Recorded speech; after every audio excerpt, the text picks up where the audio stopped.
মুসলমানের অবস্থা হয়েছে কেমন? এক তৃষ্ণার্ত মানুষ বিশাল এক সমুদ্রের তীরে গিয়ে সিনা পরিমাণ পানিতে ডুবে আছে, সিনা পরিমাণ পানিতে ডুবে আছে। পার দিয়ে কিছু মানুষ হেঁটে যাচ্ছে, ডাক দিয়ে বলছেন, ভাই ভাই আমাকে একটু পানি দাও, আমি তৃষ্ণা নিবারণ করি।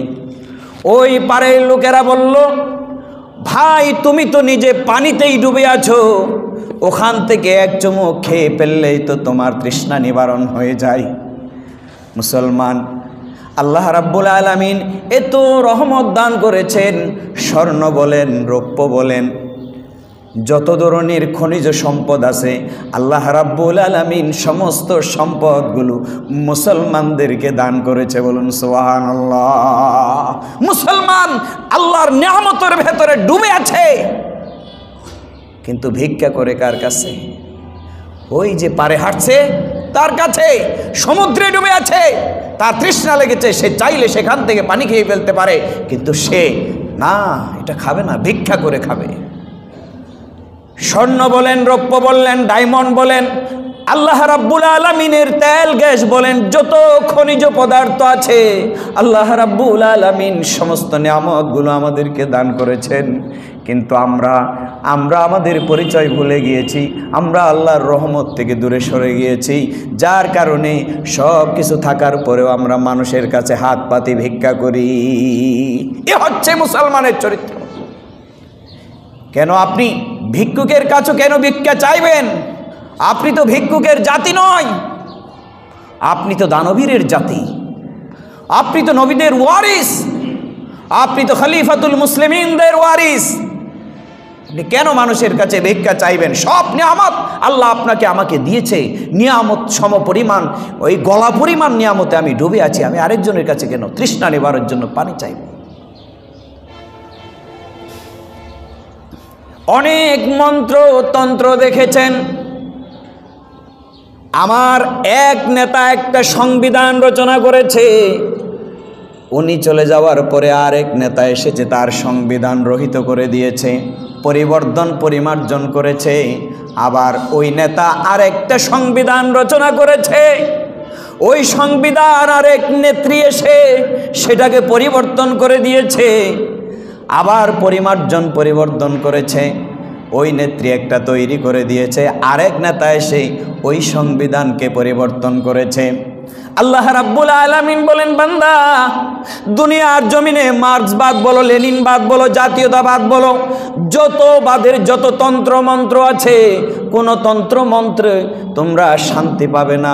শান্তি পাওয়ার জন্য কেবল আমি আল্লাহ সুবহানাহু ওয়া তাআলা যে কোরআন তোমাদেরকে নাজিল করেছি, তোমাদেরকে প্রদান করেছি, ওই কোরআনের সন্নিবেশিত হও, তাহলে আল্লাহ সুবহানাহু ওয়া তাআলা আকাশ থেকে তোমাদের জন্য রহমত বর্ষণ করবেন। বলুন সুবহানাল্লাহ।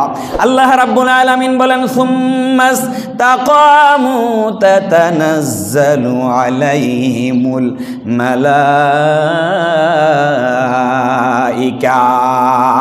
এই দ্বীনের উপরে, কোরআনের উপরে ইস্তেকামত থাকুন, আল্লাহর আসমান ছেড়ে মুসলমানদের উপরে আল্লাহর রহমত নাজিল হবে। সুবহানাল্লাহ বলবেন না?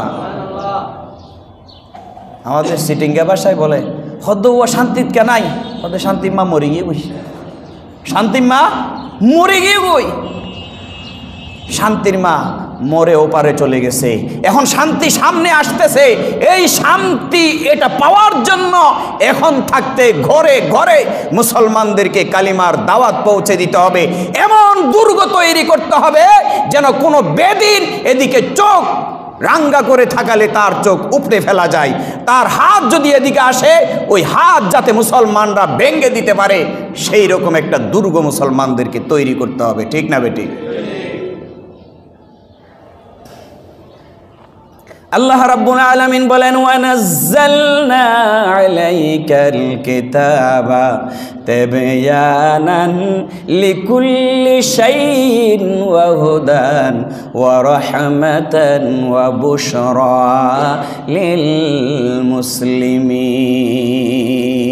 প্রিয় হাজিরিন, মুসলমানদেরকে এখন সময় এসেছে, আপনি আপনার বিবেককে কাজে লাগান, কোরআনের সাথে নিজেকে সংমিশ্রণ সাধন করুন, দেখবেন প্রশান্তি পাবেন।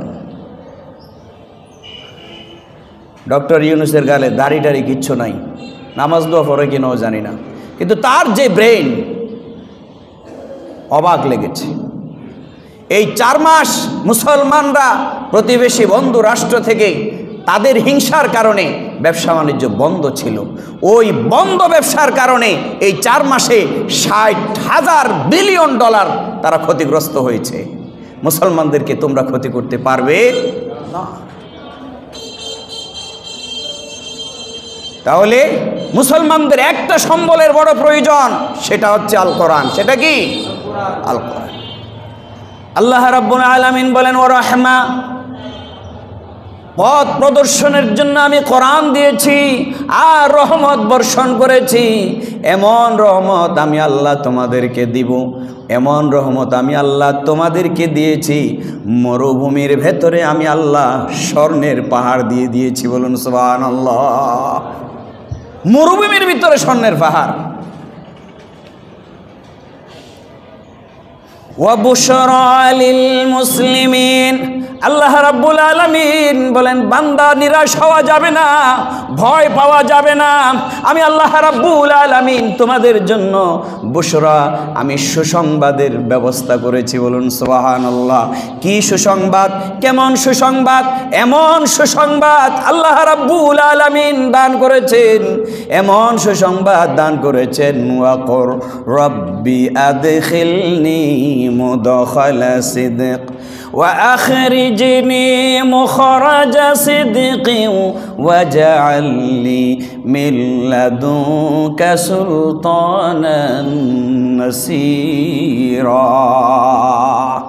নবী আলাইহিস সালাম মক্কা থেকে যখন মদিনায় চলে গেলেন,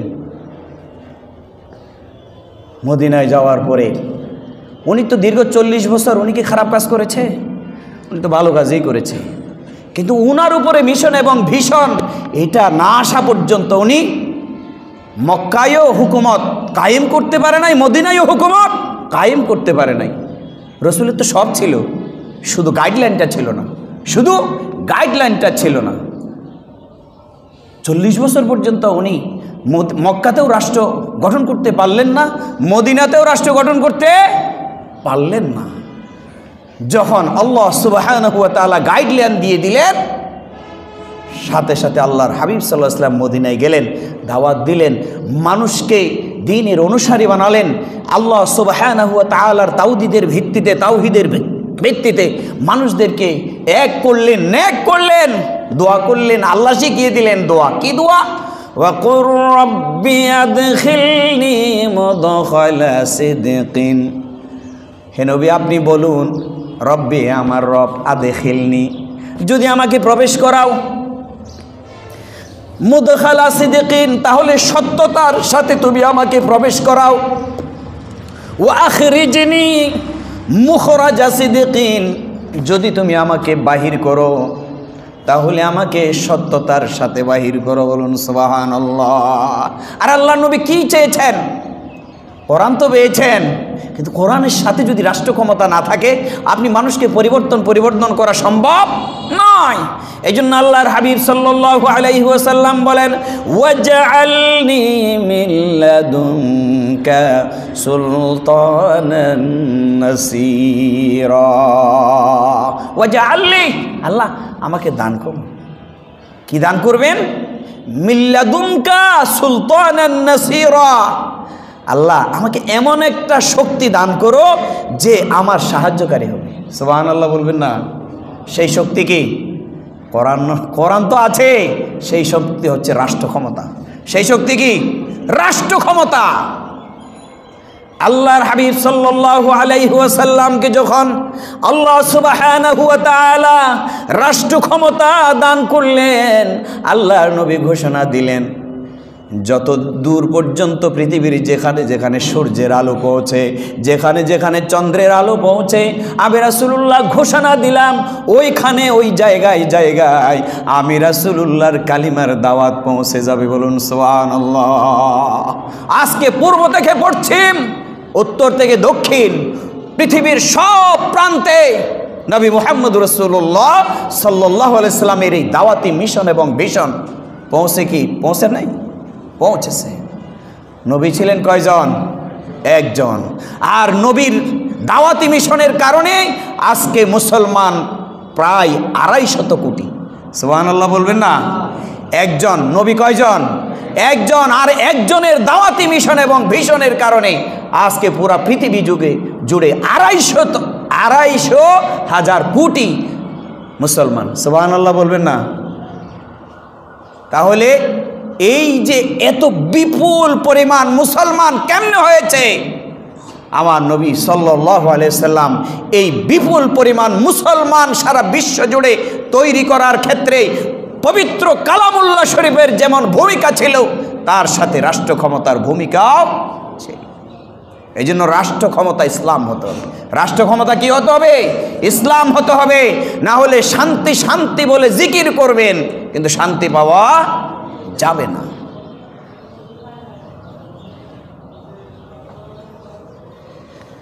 কারণ আল্লাহ সুবহানাহু ওয়া তাআলার যে পাওয়ার, সেই পাওয়ারকে খলিফা হিসেবে আমাদেরকে কাজে লাগাতে হবে। খলিফা হিসেবে আমাদেরকে কাজে লাগাতে হবে। এই জন্য শায়ের বলছেন, বেপদর ফর জিন্দা পায়দাও কুনাদ, বেপদর ফর জিন্দা পায়দাও কুনাদ, তিফলার আদর মাহদ গুয়া ও কুনাদ। আল্লাহ সুবহানাহু ওয়া তাআলা কাউকে যদি পাওয়ার দিতে চায়, আল্লাহ সুবহানাহু ওয়া তাআলা বলেন যে আমি তো সেই সত্তা, যেই সত্তা পিতা ছাড়া সন্তান জন্ম দিতে পারে। সুবহানাল্লাহ বলবেন না? যে সত্তা পিতা ছাড়া সন্তান দুনিয়াতে পাঠাতে পারে। আবার কি? তিফলের আদর মাদ গুয়াউ কুনাত। ও তো একটা মাসুম বাচ্চা, মাত্র কয়েকদিন হয়েছে জন্ম নিয়েছে, এরকম মাসুম বাচ্চা পৃথিবীতে বিরল, যে মায়ের কোলে থেকে কথা বলতে পারে। কথা বলার শক্তি দিয়েছেন কে? মায়ের কোলে নবজাতক শিশু কথা বলবেন, এই শক্তি দেওয়ার মালিক কে? আল্লাহ। আবার বাবা ছাড়া সন্তান দুনিয়াতে পাঠানোর মালিক কে? আল্লাহ। এজন্য আল্লাহ রাব্বুল আলামিন বলেন, وَنَزَّلْنَا عَلَيْكَ الْكِتَابَ تِبْيَانًا لِكُلِّ شَيْءٍ وَهُدًى وَرَحْمَةً وَبُشْرَى لِلْمُسْلِمِينَ। হেদায়াত, রহমত এবং সুসংবাদ সবগুলো আমি মুসলমানদের জন্য দিয়েছি। সুবহানাল্লাহ বলবেন না? তাহলে এই মন্ত্রতন্ত্র, এত মন্ত্রতন্ত্র আমাদের দেখা হয়েছে, কোন মন্ত্রতন্ত্রে আমরা কিন্তু শান্তি পাই নাই। এবার শান্তির জন্য আপনাকে শান্তির জায়গায় আসতে হবে। সেই শান্তির জায়গা হচ্ছে কি? আল কোরআন। সেই শান্তির জায়গা কি? আল কোরআন। তাহলে রাষ্ট্র ক্ষমতা এটা এমন একটা নিয়ামত, আল্লাহর হাবিব সাল্লাল্লাহু আলাইহি ওয়াসাল্লাম চেয়ে নিয়েছেন। কি বলেছেন? ওয়াজআলনি মিন লাদুনকা সুলতানান নাসীরা। আল্লাহ, এমন একটা শক্তি আমাকে দাও, যেই শক্তি আমি কাজ করার ক্ষেত্রে আমাকে সাহায্য করবে। সুবহানাল্লাহ।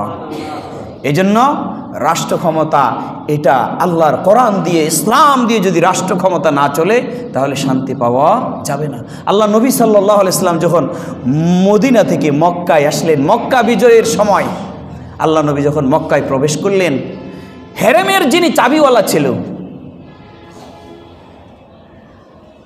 তিনি রাসূল পাক সাল্লাল্লাহু আলাইহি ওয়াসাল্লামের কাছে এসে বললেন, হুজুর, আমরা তো পরাজয় বরণ করেছি, এখন মক্কা তো বিনা রক্তপাতে আপনি জয় করে নিয়েছেন।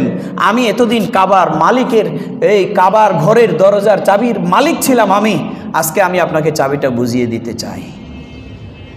আল্লাহ নবী বললেন, কেন? ইয়া রাসূলুল্লাহ, এখন তো আর আমাদের ক্ষমতা নাই, এখন ক্ষমতা কার? আপনার হাতে, আপনি বিজয় লাভ করেছেন। আল্লাহর হাবিব সাল্লাল্লাহু আলাইহি ওয়াসাল্লাম বললেন, তোমাকে যারা চাবি দিয়েছিল, কেন দিয়েছিল? তারা আমাকে বিশ্বাস করত। সেই বিশ্বাস কি তোমার এখনো নাই? বলে আছে। বলে ঠিক আছে, তোমাকে যদি ওই মানুষেরা বিশ্বাস করে যদি চাবি দিতে পারে, আমিও তোমাকে বিশ্বাস করে ওই খানায়ে কাবার চাবি আমি তোমাকে বুঝিয়ে দিলাম। সুবহানাল্লাহ বলবেন না? আল্লাহর রসুল কিন্তু চাবির হাত পরিবর্তন করে নাই, ব্রেইন পরিবর্তন করে দিয়েছে। এমন একটা কথা তার ব্রেইনে লাগিয়ে দিয়েছে, সে মুহূর্তের ভিতরে পরিবর্তিত হয়ে মুহাম্মদ রাসূলুল্লাহ সাল্লাল্লাহু আলাইহি সাল্লামের হাতে কালিমা গ্রহণ করেছেন। বলুন সুবহানাল্লাহ।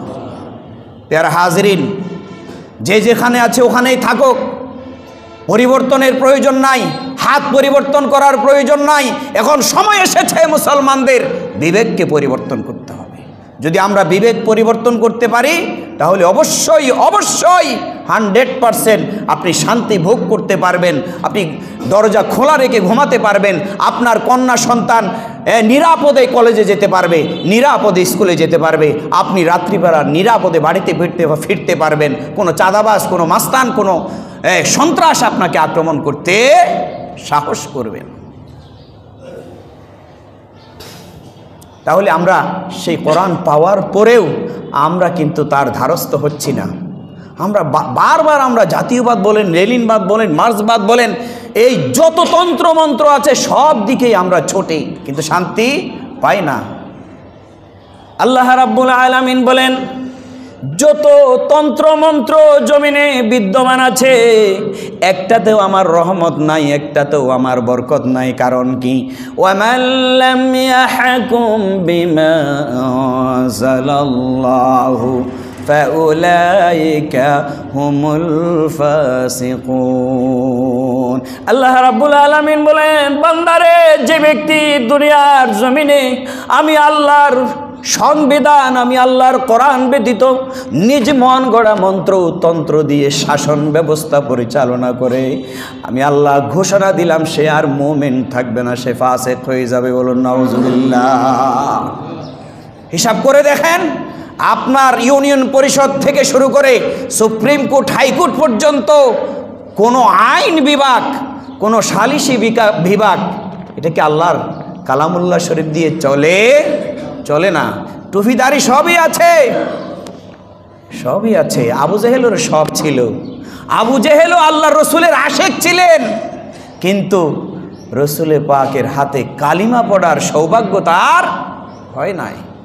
দাড়ি টুপি সব থাকবে, মনে হবে বড় মুসলমান, কিন্তু আদৌ কি আপনি মুসলমান? আমি মুসলমান? কারণ আমার যে মৌলিক অধিকার, আইনি অধিকার, সেই আইনি অধিকার তো কোরআন দিয়ে চলে না। এই জন্য আল্লাহ বলেছে তুমি তো ইমানদার নয়। ওয়ামান লাম ইয়াহকুম বিমা আনজালাল্লাহু ফাউলাইকা হুমুল ফাসিকুন। আল্লাহ বলেন, যে ব্যক্তি আমার জমিনে থেকে আমার বিধিবিধান দিয়ে বিচার ফয়সালা করে না, তারা মুমিন নয়, তারা কি? ফাসিক। তারা কি? ফাসিক। এরপর আল্লাহ রাব্বুল আলামিন বলেন, ওয়ামান লাম ইয়াহকুম বিমা আনজালাল্লাহু ফাউলাইকা হুমুয যালিমুন। আল্লাহ রাব্বুল আলামিন বলেন, বান্দারে, আমার বিধিবিধান থাকা সত্ত্বেও যেই ব্যক্তি আমার বিধিবিধান ব্যতীত বিচার ফয়সালা করে, আমি আল্লাহর হুকুম আহকাম, আমার আল্লাহর হুকুম আহকাম ধারে না, আল্লাহ রাব্বুল আলামিন বলেন ওই ব্যক্তি ইমানদার নয়, ওই ব্যক্তি জালিম। বলুন নাউজুবিল্লাহ। প্যারা হাজিরিন, এখন ইউনিয়ন পরিষদ থেকে সেই সুপ্রিম কোর্ট, হাইকোর্ট পর্যন্ত কোনো আইন কি কোরআন দিয়ে চলে? বলেন চলে? কিন্তু 90% মুসলমানের দেশ। আমাদের মতো আবু জাহেল মার্কা আশেকে রসুল হওয়ার কোনো প্রয়োজন আছে? কোনো প্রয়োজন নাই।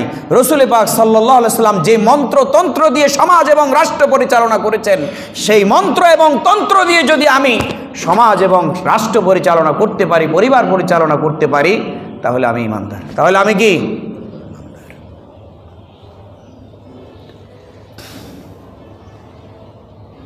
আমরা অনেকেই বলি এটা তো আগের জিনিস, এখন কি এগুলো চলে? অনেকেই বলে না, কোরআন তো 1440 বছর আগের জিনিস, চলে না। আমাদের চট্টগ্রামের ভাষায় বলে হতে ফুরানসইল বাতে পারে। ফুরানসইল কিসে পারে? ভাতে পারে।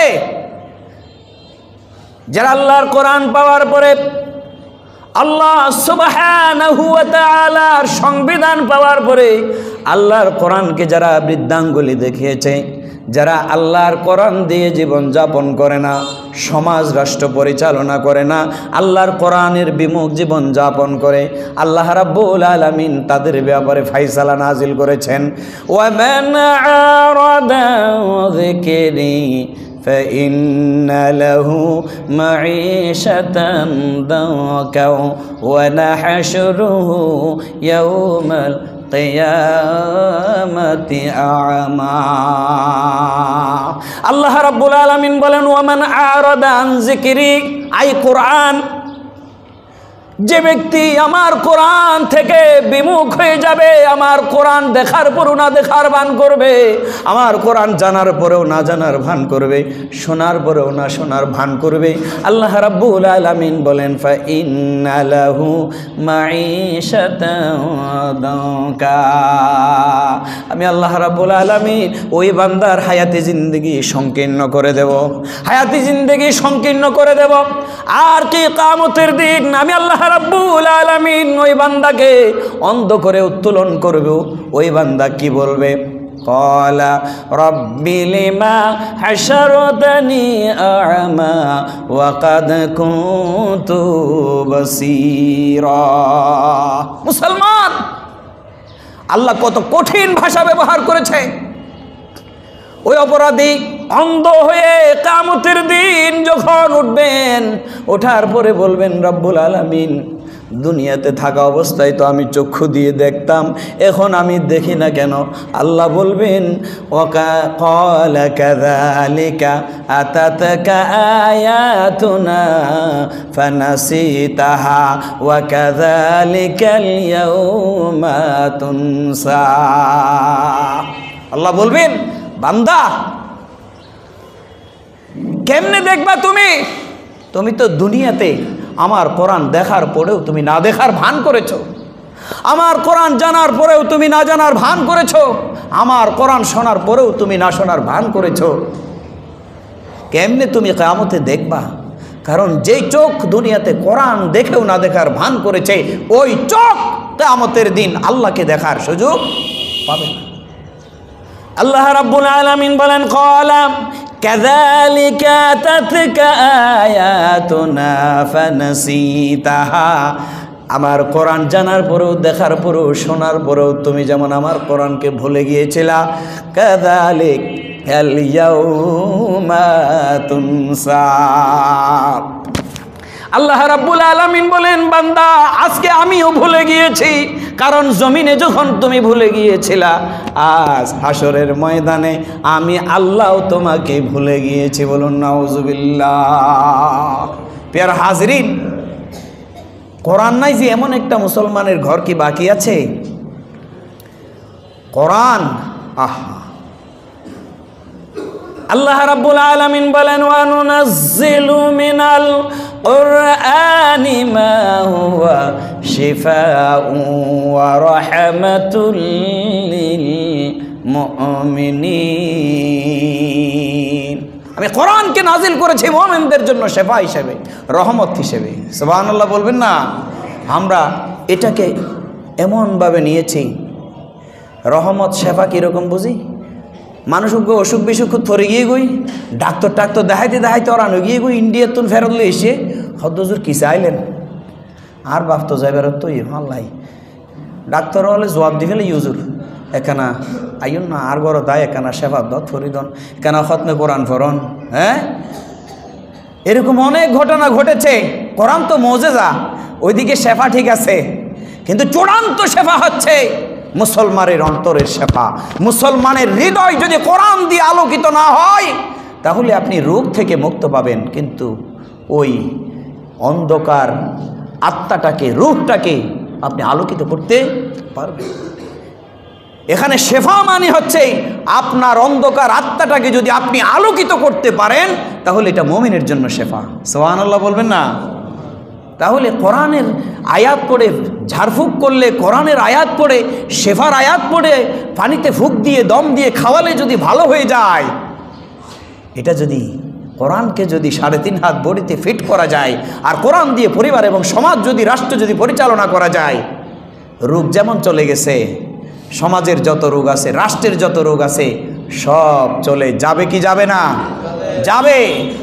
শুধু শরীরের রোগ না, সমাজ রাষ্ট্রের রোগ চলে যাবে, আপনি কল্পনাও করতে পারবেন না।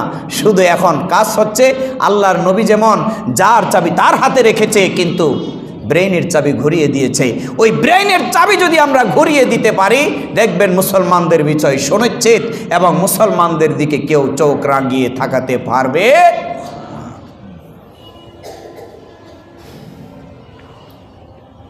এরপর আল্লাহ রাব্বুল আলামিন বলেন, যারা কোরআন দেখার পরেও দেখে না, শোনার পরেও শোনে না, জানার পরেও মানে না, আল্লাহর হাবিব সাল্লাল্লাহু আলাইহি ওয়াসাল্লাম তাদের ব্যাপারে আল্লাহর দরবারে বিচার দিয়ে দিবেন, অভিযোগ দাখিল করবেন। কি বলবেন?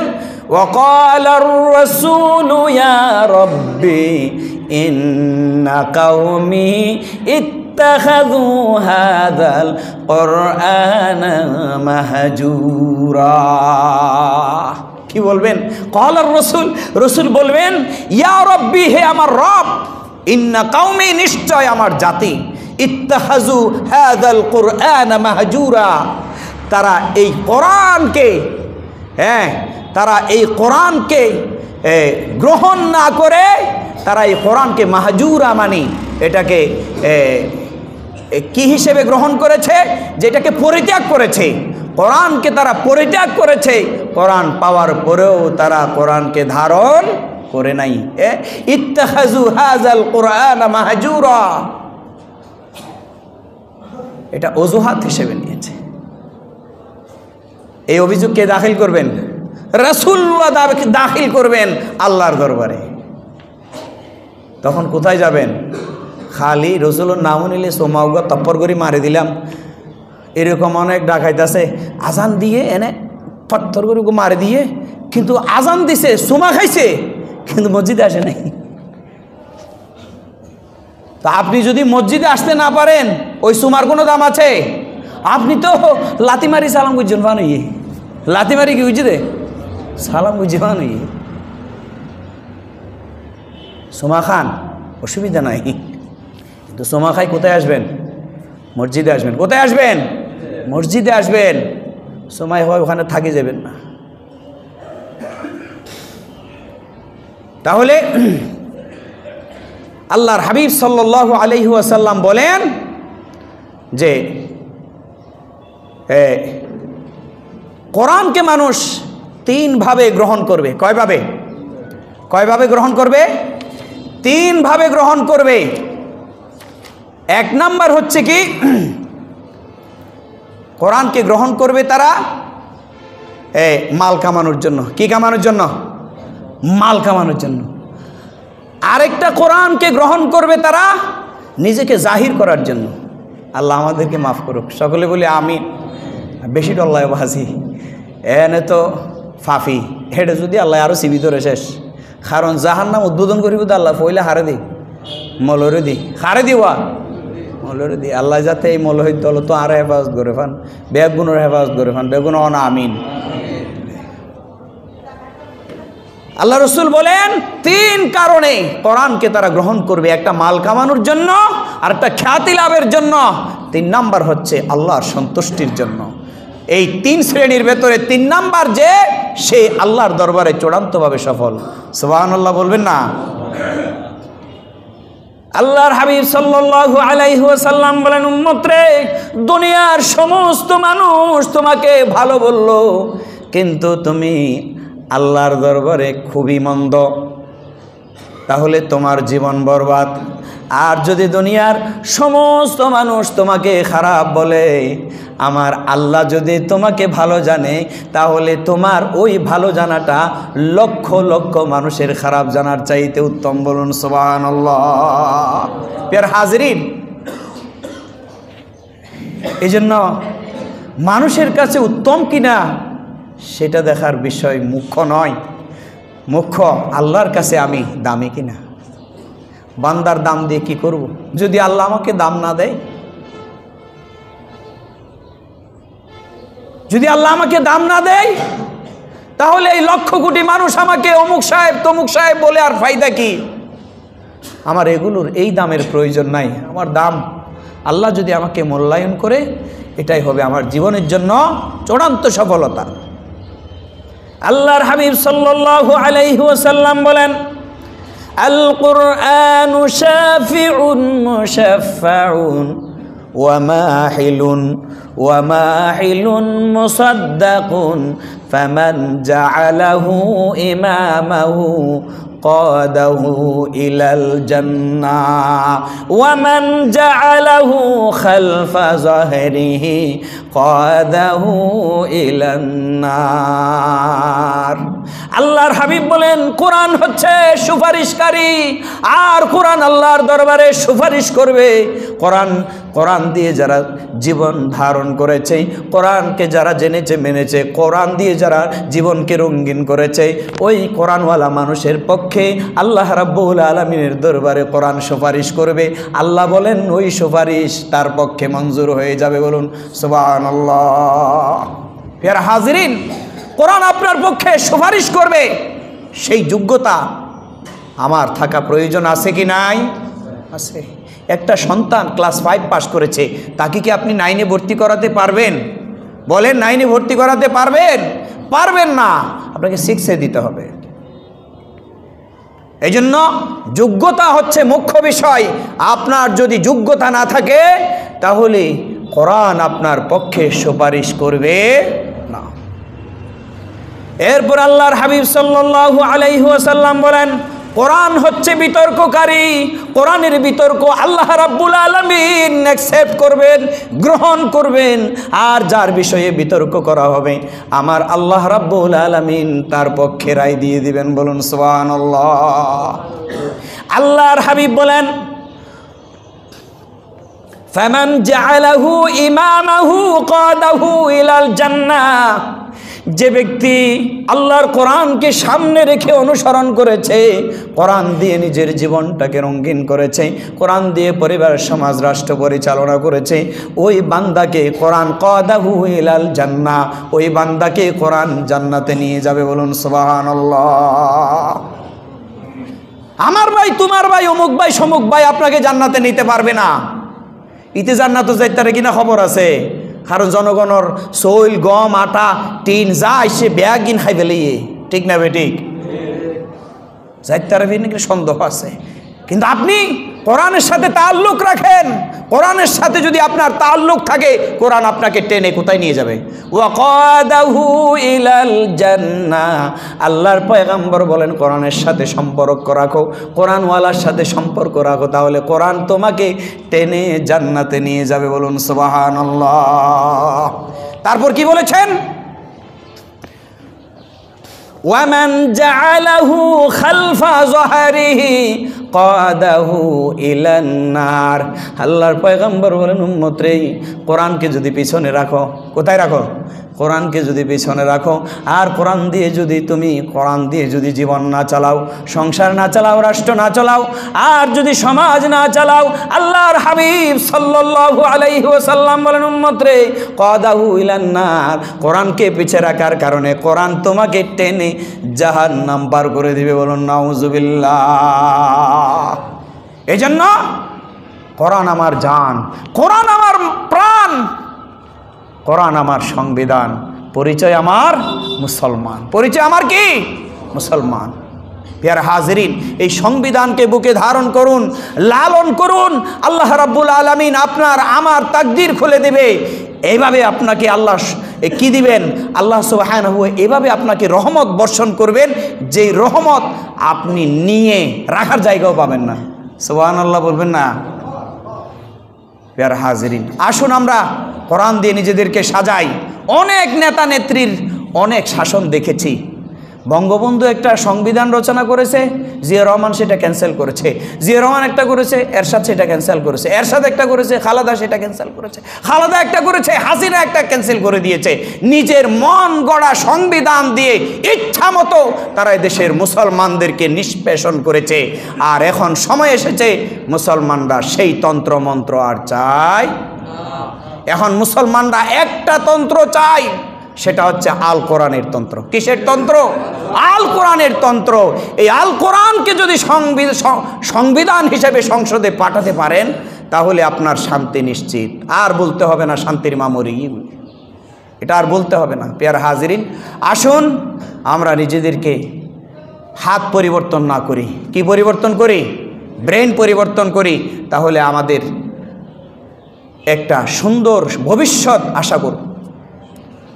আর যদি না হয়, যদি হাতেই থেকে যায়, ব্রেন যদি পরিবর্তন না হয়, তাহলে এই জাতির ভাগ্য পরিবর্তন করা সম্ভব নয়। প্যারা হাজিরিন, আসুন আমরা কাঁধে কাঁধ মিলিয়ে আল কোরআনের আহ্বানে সাড়া দিয়ে আগামীর বাংলাদেশ আমরা যেন কোরআনের বাংলাদেশে রূপান্তর করতে পারি, আল্লাহ আমাদেরকে সেই তৌফিক দান করুন। সকলে বলি আমিন। প্যারা হাজিরিন, আমি একটা কথা বলেছিলাম মুসলমানের অবস্থা, আরেকটু আমি রিমাইন্ডার করছি। সেটা হচ্ছে কি, ওই যে বললাম মহাসমুদ্রের পারে গলা সমান পানিতে একজন চিৎকার দিয়ে বলছে, ভাই আমাকে একটু পানি দাও, খুব তৃষ্ণা লেগেছে। পার দিয়ে হেঁটে যাওয়ার সময় মানুষেরা বলল যে তুমি তো পানিতে ডুবে আছো, ওখান থেকে এক চুমুক খেয়ে ফেললেই তো তোমার তৃষ্ণা নিবারিত হয়ে যায়, আমাদের কাছে কেন পানি তালাশ করছো? মুসলমানদেরকে আল্লাহ রহমত দিতে দিতে দিতে গলা পর্যন্ত দিয়ে দিয়েছে। আর ওই গলা পর্যন্ত রহমত ভোগ করার পরেও মুসলমানরা হাত পাতে ওই পারের বিধর্মীদের কাছে। ঠিক না বেঠিক? পুরা এশিয়া মহাদেশ যদি হিন্দুত্ববাদ ছাড়া যদি চলতে পারে, হিন্দুস্তান জাদাত ছাড়া যদি চলতে পারে, বাংলাদেশ কি চলতে পারে না? সেটা এই 4 মাসের ভিতরেই প্রমাণিত হয়েছে। ইনশাআল্লাহ সামনে আরও প্রমাণিত হবে। তারা এখন অর্থনৈতিক মন্দার ভেতরে পড়ে গিয়েছে।